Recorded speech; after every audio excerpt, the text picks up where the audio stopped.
আছো তোমরা সবাই? নিশ্চয়ই ভালো আছো। তো আমি আবারও হাজির হয়ে গেছি তোমাদের সামনে একটা নতুন ভিডিও নিয়ে। তো আজকের ভিডিওটা বানাবার একটাই কারণ, আমি যেহেতু ব্লগ ভিডিও তোমাদের সাথে শেয়ার করি, তো আমি ভাবলাম যে আমি তোমাদের কাছে কোনো কিছুই লুকাবো না, সব কিছুই জানাবো, যেহেতু আমি আমার লাইফস্টাইল তোমাদের সাথে শেয়ার করছি।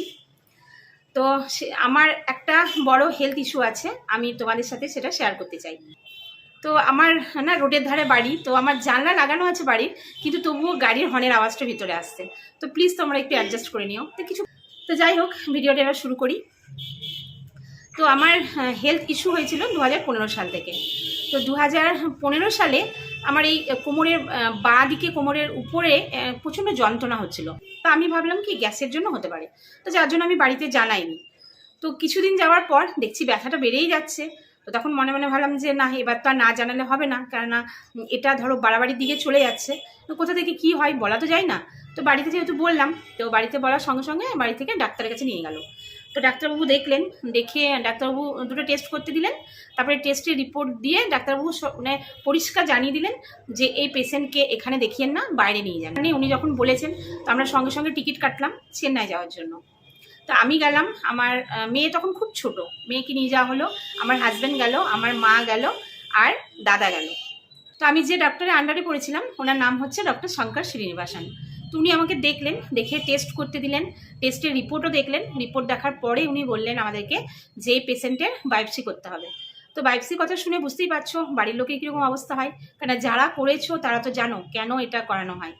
তো সেটাও করানো হলো। করানো হওয়ার পর রিপোর্ট বেরোনোর পর ডাক্তারবাবু দেখলেন, দেখে বললেন যে এই পেশেন্টের ক্যান্সার আছে, ব্লাড ক্যান্সার, লিউকোমিয়া হয়েছে। তো শোনার পর তো সবাই কান্নাকাটি শুরু করে দিল। আমার মা তো প্রচণ্ড কাঁদছিল। আমার কাছে তো ওরা বলতেই চাইছিল না প্রথমে, আমার বাড়ির লোক আমাকে বলছে কিছু হয়নি, কিছু হয়নি। কিন্তু ধরো ওরা আলোচনা করছে, আমার তো কানে আসবেই, তাই না বলো? তো কানে এলো, আমি শুনলাম, জানলাম যে আমার ব্লাড ক্যান্সার হয়েছে।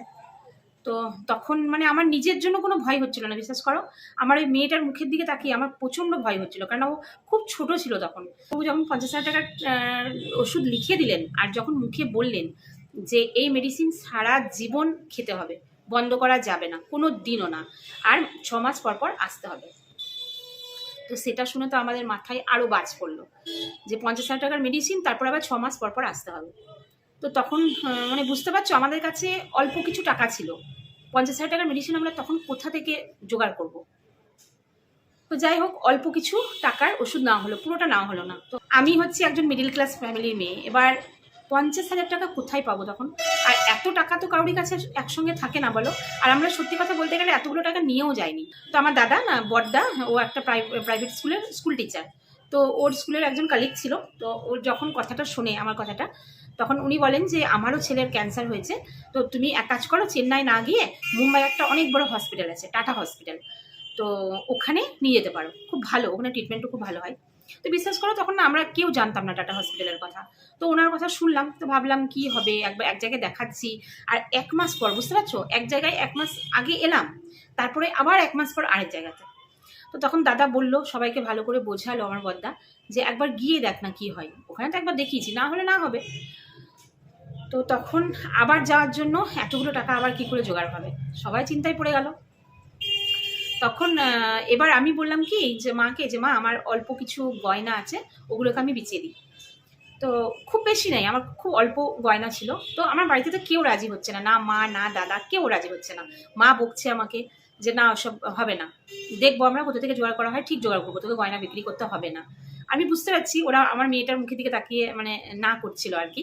তো যাই হোক, আমিও জিদ ধরে নিলাম যে তোমরা যদি না বিক্রি করো তাহলে আমিও যাবো না। তো ওরা আমার জিদের কাছে হেরে গেল। তো আমাকে ওই গয়নাটা বিচতে পারমিশন দিল। তো আমি বিচলাম। মা মন থেকে পারমিশন দেয়নি, আমি জানি, আমি জিদ করেছি, যার জন্য মা বারবার বলছিল মানে না হলে হবে না, না হলে হবে না, ওটা বিক্রি না করলে হবে না। মা বারবার একটা কথাই বলছে। তো যাই হোক, আমার জিদের কাছে তখন সবাইকে হার মানতে হলো। তো ওটা বিক্রি করে অল্প কিছু টাকা পেলাম, তো ওটা নিয়ে যাওয়া হলো। এবার ধরো ডক্টর দেখানো, টেস্ট ছাড়া তো আরও অনেক কত খরচা আছে বলো। হোটেল ভাড়া, মুম্বাইয়ের মতন জায়গায় হোটেল ভাড়া, মানে যারা থাকো মুম্বাইয়ে আর যারা যাতায়াত করো তারা বুঝতে পারছো কতটা মানে খরচা ওখানে। ডক্টরবাবু দেখলেন, দেখে আবার বায়োপসি করতে দিলেন। তো আমি তো ভয় পেয়ে গেলাম, কারণ বায়োপসি করা যা কষ্ট, মানে যারা করেছো তারা আমার কষ্টটা ফিল করতে পারবে। তো তো চেন্নাই হয়েছিল আমার বাঁ দিকে করেছিল বায়োপসিটা, আর মুম্বাই করলো ডান দিকে। কারণ একটাই, কারণ যেদিকে একবার হয়ে যায় না, সেকেন্ড টাইম ওখানে আর হবে না। মেডিসিনটা থেকে এতটা সাইড এফেক্ট হলো কি বলবো, আমি মোটা হয়ে গেলাম। তারপরে মোটা থেকে হয়ে গেল সুগার, প্রেশার, তারপরে মানে সেলাইনের মধ্যে যে ইয়েটা দেয় মানে কেমোটা, ওটা আমাকে দেয়নি, কিন্তু আমাকে মেডিসিনের মধ্যে যে কেমোটা হয় ওটা দিচ্ছে। তো দেখো আমার চুল কত ঝরে গেছে। আমার চুল তো এমনিতেই পাতলা, তারপরে চুল আরও ঝরতে লাগলো। আর এই দেখো, দেখেছো, দেখো এদিকে দেখো, এদিকে দেখো, আর এদিকে দেখো, আর এই দেখো, দেখেছো, গালে পুরো কালো কালো দাগ হয়ে যায়, এই গালে এইগুলো তো গোটাই। আর হাতগুলো দেখো কিরকম সাদা হয়ে যায়। তারপরে যখন আমি নেক্সট টাইম গেলাম, তখন আমি ডাক্তারবাবুকে সব বললাম, যেরকম আমার এগুলোতে গালে কালো দাগ পড়ে যাচ্ছে, তারপরে এই যে এই হাতটা যেরকম সাদা হয়ে যাচ্ছে ওইটাও সম্বন্ধেও বললাম। তো ডাক্তারবাবু বললেন যে এটা হবে, কিছু করার নেই। এই দেখো, এটা হচ্ছে আমার হসপিটালের ফাইল, আর এটা হচ্ছে মেডিসিন।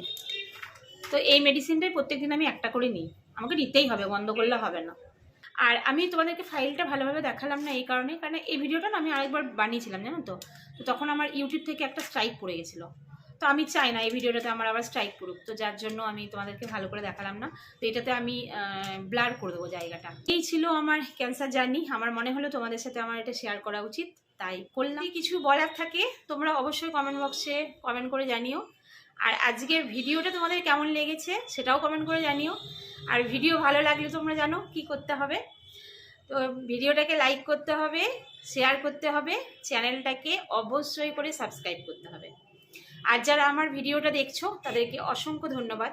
তোমরা এভাবেই আমার সাথে থেকো, পাশে থেকো, আর আমাকে সাপোর্ট করে দেবো। তো চলো আজকের ভিডিওটা এই পর্যন্তই, দেখা হচ্ছে আবার নেক্সট ভিডিওতে।